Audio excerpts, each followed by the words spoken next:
Hi, I'm Jessica Skarzinski for Heal Magazine, your guide to living well after cancer. Here's what's inside our winter 2020 issue. It's no surprise that cancer and its treatment have lasting effects that can deteriorate the quality of life, bone health being one of them. In our cover story, we share a bone-building blueprint to help minimize bone loss.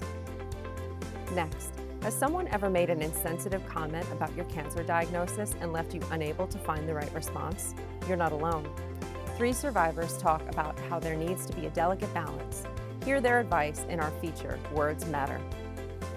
And survivors from Cancer Hope Network get candid about their fear of recurrence and share the wisdom of the crowd. To read these stories and more, visit curetoday.com/publications and click on the latest Heal cover. Or ensure you don't miss a story when you subscribe to new issue alerts.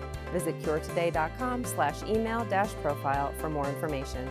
And as always, thanks for reading.